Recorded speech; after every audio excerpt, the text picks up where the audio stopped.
Hello, YouTube. Welcome to my channel. And hello, you guys. Welcome to my channel. I hope you guys are doing good. I pray that you're having a great day today. Anyway, from the title, oh wait, I gotta work on it. From the title, it's a story time about teen pregnancy. And I hope y'all like my sweater shirt.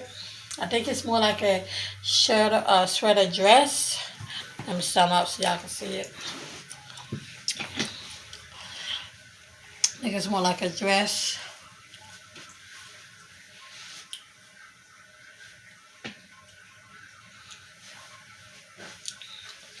I folded it in so it look more like a shirt, but it's actually a dress. So I think it look cute with some high boots. But like I said, I folded it in like a sweater.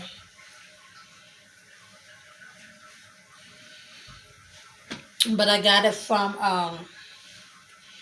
Fast Season. No, they're not sponsoring this video, but I think the sweater cute. And I'm gonna put the information down below where I got it from. I mean, I think it's really cute. And plus, it has some nice clothing there.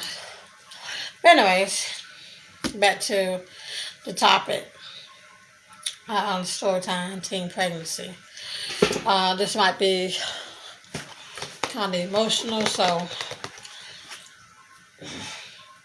I have me some Kleenex. I just finished eating me a salad. It's good to y'all. It was good. But anyways, this is not such a easy topic for me to talk about. It's not, but sometimes healing comes through talking about it. So, prayerfully, I can encourage some of you guys to, when you get to that point, because sometimes things like this takes a process to get to that point that you feel comfortable or you feel okay talking about it, because Lord knows I have been through some stuff in life, so I have some stories to tell y'all. Oh, this just the first one. And this like maybe pretty much the first thing that pretty much led to some more things that happened in life. And then, to talk about when I was 16 and got sexual harassment, that's a whole different other story. A whole different other story. But this right here, teen pregnancy led to teen pregnancy, getting raped,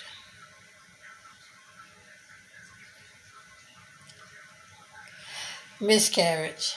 It's just, but sometimes it seems like things get worse before it get better. So, better days are coming. And no time, I think that right now, at my point where I'm at in life, I am pretty much in the middle of those better days. That's where I think I'm at. I'm pretty much in the middle of those better days. Now, anyways, let's get to this. The teen pregnancy. First, just to let you know, I do not encourage any teen to start off having sex at an early age, and sex leads to pregnancy. Sex leads not just to pregnancy, but it leads to sometimes diseases that you can get cured from, and some things are diseases that you can't. that you can't get cured for, that you'll be on medicine and on stuff for pretty much the rest of your life. And I thank God that I've never been in that position. But so I'm not encouraging teens to have sex. I'm not encouraging teens not to talk to your parents, because you should talk to your parents about these things. Even before if you're able to talk about it before it happens, before you even consider it, talk to your parents. I mean, if you have that kind of relationship with your parents, talk to your parents. I know that sounds crazy. Oh, Mom, guess what? I want to have sex. I know that sounds crazy, but just, save yourself from a lot of trouble. Yes, honestly, I prefer for you not to do it. If you decide to do it, try to get on something.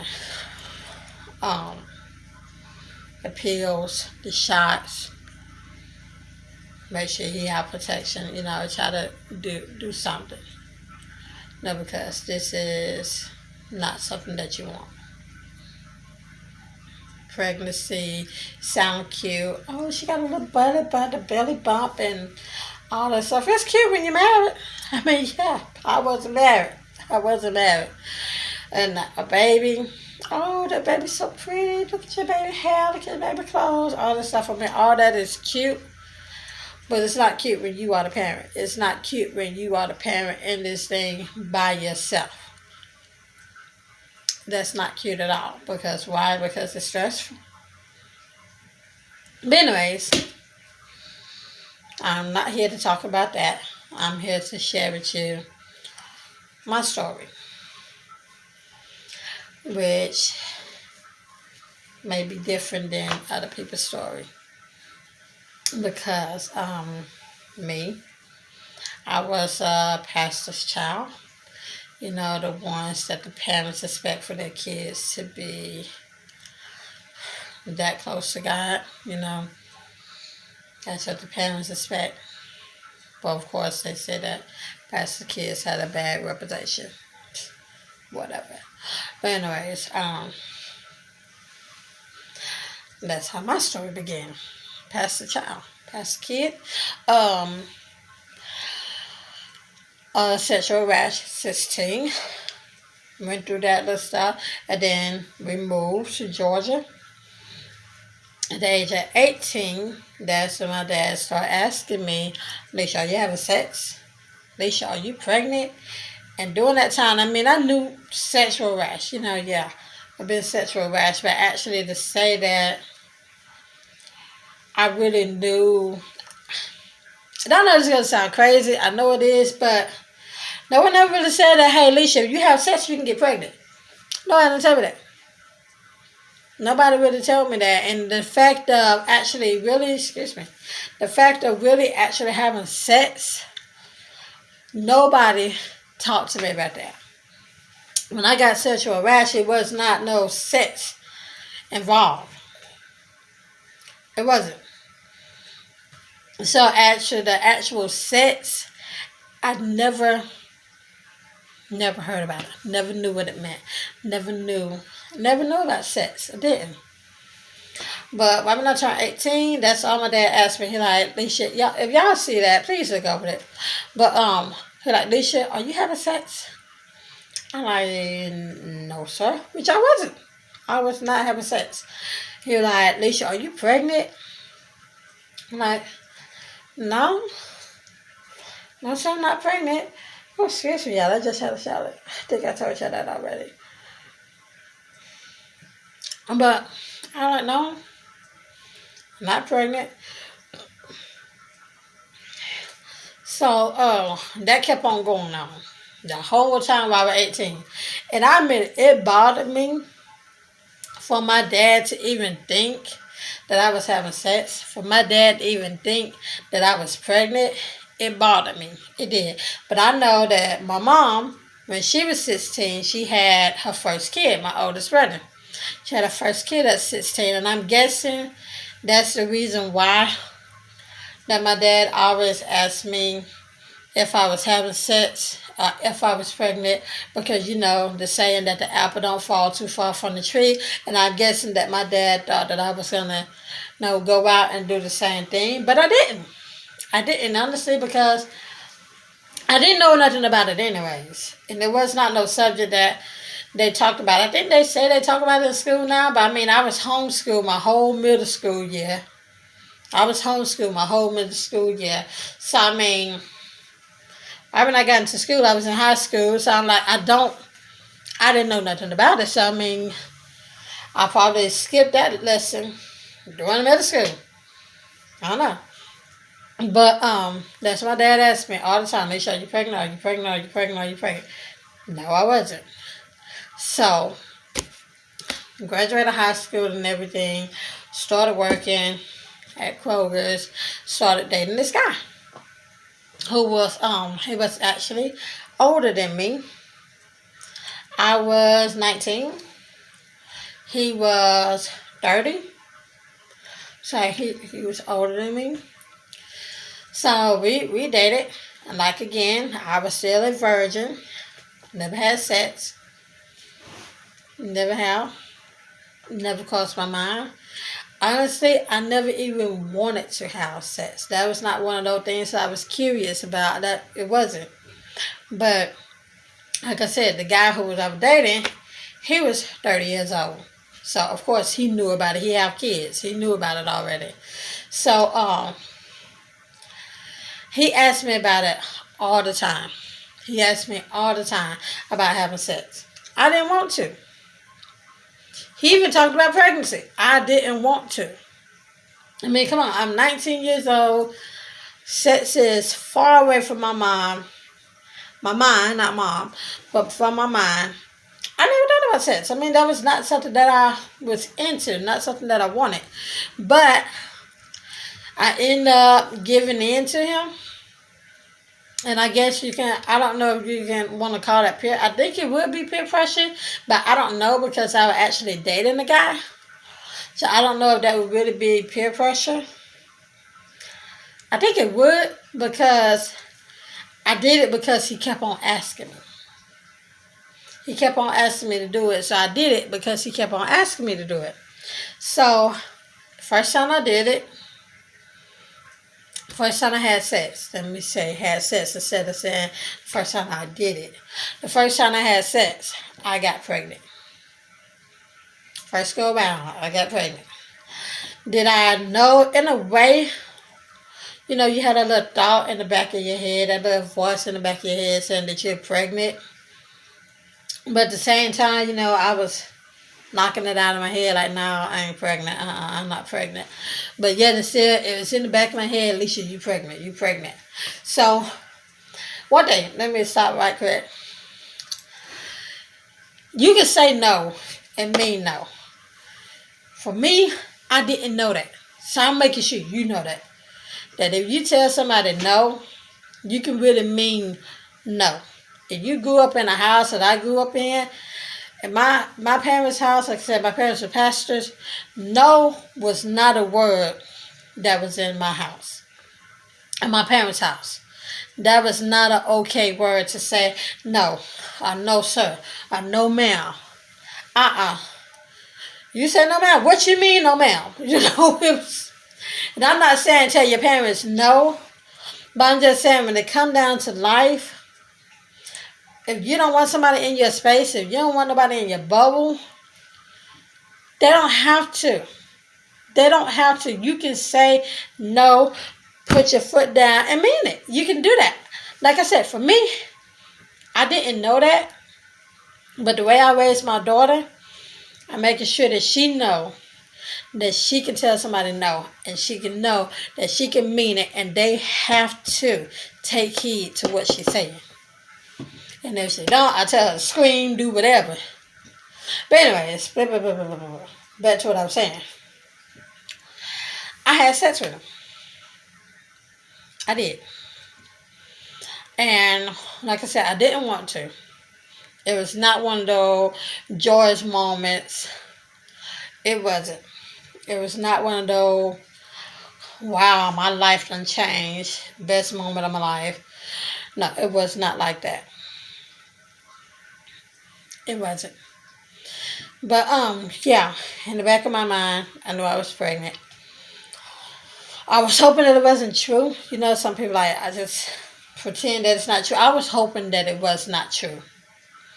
Then later on, I ended up having a period. It was light, but I did not know. Like I said, I didn't know nothing about sex. I didn't know that a light period probably meant that I was pregnant. I did not know that. I just figured out, hey, I got a period. I ain't pregnant. And then I went a period without a period. A period without a period. But anyways, I went a period without a period. And I thought it was stress because I just lost my job. Like the year that I got pregnant, I lost my job. So I thought that it was stress. So I thought wasn't having a period because I was under a lot of stress. And you know, stress can have effect on your body. Stress can, I think they said, a change in your diet, those type of things can. And also something else can change your period and make your period be delayed or something like that. But that's what I thought it was. I thought it was stress. So my mom, my mom never really had that kind of that relationship that we talked to each other. I don't know why. I'm the only girl. I don't know why. Well, if we did, I don't remember. So my mom, she never asked me, Alicia, are you pregnant? Believe it or not, 18, they asked me all the time. 19, they didn't ask me. So, and I'm not down on my mom. I'm blessed to have her. I mean, you know, man, her be how I would not change our relationship. I wouldn't change it for nothing. I have an awesome mom. But what I was saying, yeah, she took me to the health department out of the blue. Just randomly took me to the health department, and I got the pregnancy test done. And no telling, she probably did ask me if I don't remember, but I remember I got the pregnancy test done, and when I got it done, it said I was 3 months pregnant. 3 months pregnant. So I think that put me in I think it put me in the second trimester. I think so. But I was 3 months pregnant, and that's when everything changed. My parents, they didn't trust me anymore. And he didn't. My dad is really humble. Not saying my mom, not saying that, but I'm just saying my dad is really humble. But when he told me that he don't trust me anymore, that hurt it. That hurt it. If my dad is watching this, Dad, I'm sorry.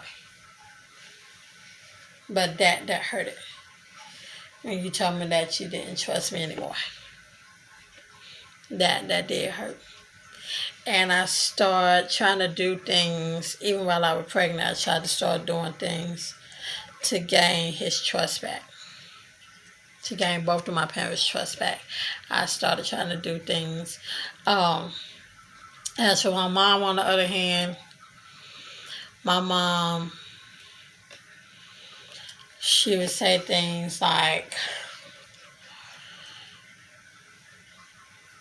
nah, she didn't care if I had, which I knew. All this was said out of hurt. I know it was.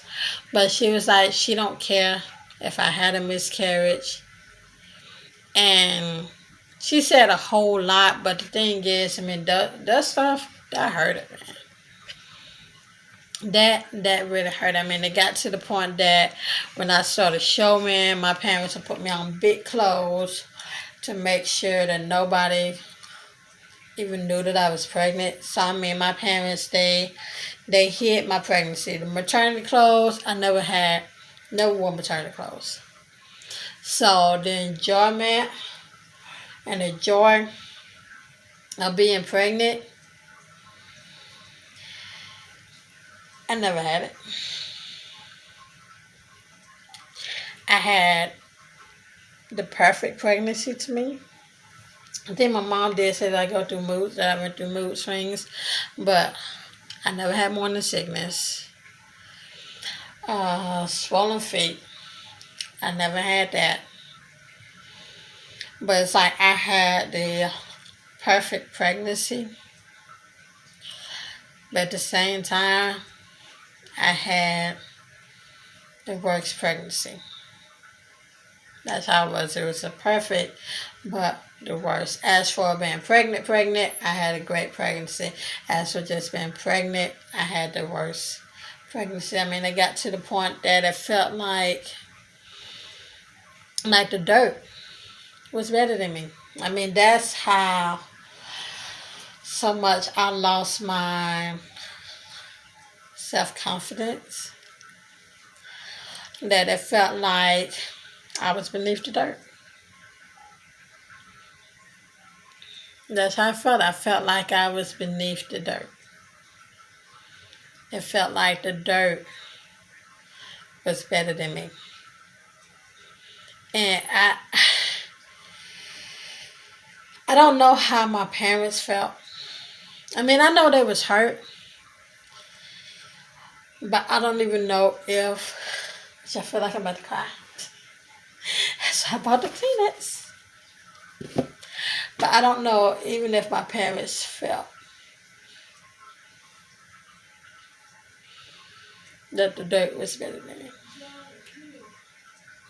I don't know if they felt that the dirt was better than me. But I felt like the dirt was better than me. That's how I felt. I mean, that's how low I felt. That I felt like the dirt was better than me. Like it really couldn't get no lower than that, I guess. To feel like the dirt that we walk on, the ground that we work on, that we walk on, is better than me. But that's how that whole pregnancy went. That and her father, no, he was not in our life. He was not in the pregnancy. He was not in none of that. I mean, I'm not talking bad about him. No, because that's not what this is about. I'm not talking bad about him. But he was not in that. So honestly, it felt like I was in it by myself. The pregnancy, I was in it by myself, living at my parents' house. But I was in this whole thing by myself, and I had everyone else against me.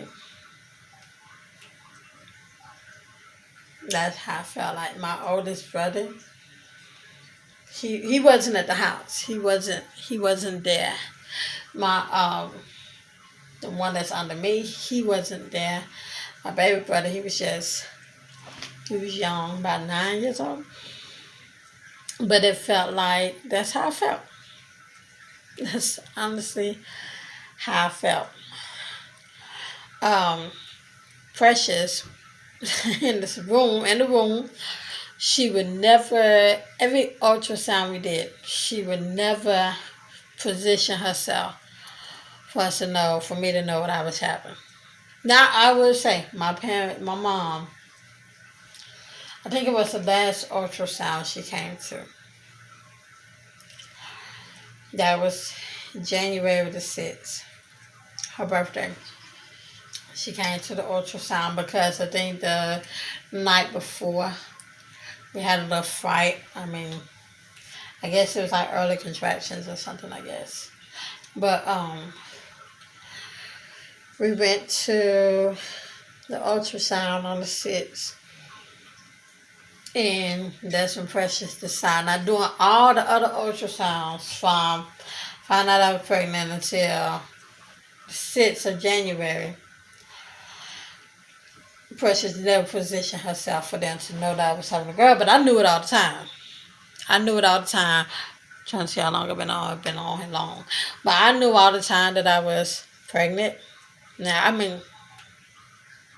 I knew all the times I was having a girl. I kept on telling my doctors, I told my nurse I was having a girl. They were like, you probably have a little boy. They were like, no, I'm having a little girl. I always knew that her name would be Precious.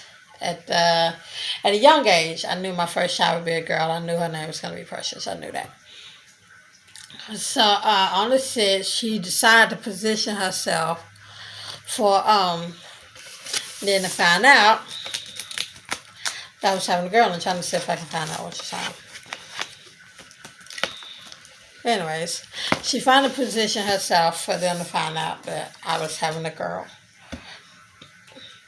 The next day, they rushed me to Atlanta hospital because something wasn't right. Her growth was off, or something wasn't right. So they rushed me to Atlanta hospital to make sure she was okay and everything. So we got there on the 7th.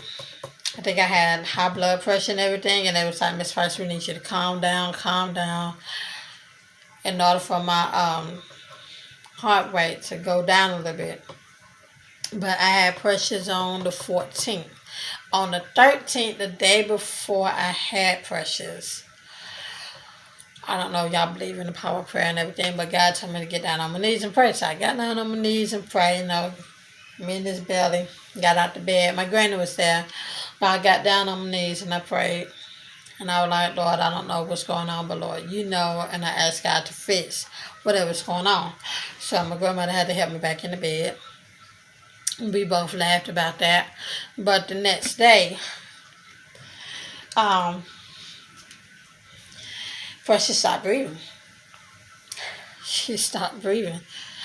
That was during the contractions, which my mom, my dad, my grandmother, they was over there talking and laughing and carrying on. I'm up here looking at the time, like, okay, how long is this contraction gonna last? If I had a real long contraction, the nurse ran up in there, Miss Fox, you okay, you good? I'm like, yeah, I'm good. But I just look at time to wait on that contraction to last. I think the longest ones that I had was like, they would last about 30 minutes.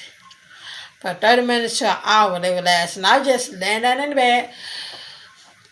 I actually pretending at the clock right there. Looking at the clock, waiting on the time to run out. But also my birthday was September. So I was pregnant at 19. I had pressures at 20. But I was laying in bed looking at the time. As the time go by, waiting on that contraction to be over. And then it got to the point that a lot of doctors, nurses ran in the room and put the breathing machine on me and everything because her heart stopped beating. Precious' heart stopped beating. And they ran up in there. They're like, nuh-uh, you're not about to do this today. And like, nuh-uh, Precious, you're stronger than that. Precious, you're stronger than that. Nuh-uh, Precious, no, They kept on trying to get Precious to wake up. And when I say wake up, I'm not talking about she was asleep. I mean, she was, heart stopped beating. Sleep. I said they rushed in there trying to get Precious to wake up. And next thing you know, her heart started beating again. And they were like, okay. They did a upper door. They were like, hey, we got to have an emergency C-section. Because the first Precious would not move in a position for me to have her naturally. So they had to do emergency C-section on me. And when they did that, the umbilical cord was wrapped around her neck maybe about 3 times. But I give all credit to God. But when they took the thing from around that child throat, honey, she screamed. She was screaming. Her little lungs were strong, everything. She was screaming. She was screaming. My mom, she was in there with me when I did the C-section. Um, my mom, right when they got pressures out and everything, she left me. Like I said, the lady who was so upset with me told me she didn't care if I had a miscarriage, do stuff at me, said everything, everything. Now, she never said nothing against, like no cursing or nothing like that. But she said some things, so I heard it. Excuse me. But she ran out. She left me. She left me. Went in there with Precious. And they took forever putting me, sewing me back up, cleaning me back up. And all this, I felt like it took hours after hours after hours. But finally, when they put me in the recovery room, my mom, she came back there. Came in the room where I was at. I remember, I just had the C-section. They just got me done with the C-section and everything. She came back there to where I was at and gonna ask me, is she white? Is her daddy white? From this picture. She asked me, is her daddy white? Don't get it twisted. I love everybody. I'm not racist, nothing like that. I love black, white, Mexican, Hispanic, whatever, Indian, whatever you are. I love y'all. I love you guys. But my mom came to me after the C-section talking about, is her daddy white? I didn't say nothing. I just turned my head back over and went back to sleep. Act like that never been said. So, Precious stayed in the hospital for maybe about 2 to 3 weeks. But I mean, when that child was hungry. And the reason why she had to stay in there so long because she weighed 2 pounds, 13 ounces. So she had to stay in there until at least she got to 4 pounds. And you know, after the child was born, they still lose weight anyways. So she had to stay in there until she was about 4 pounds. She did that fast. And when I tell you that child ate, she did that fast. So, got her back home and everything. When I got her home, my mom and dad, when I tell you that, my daddy made up a song about it. It's the grandbaby, it's the grandbaby. My daddy made a song up about her. My mom, she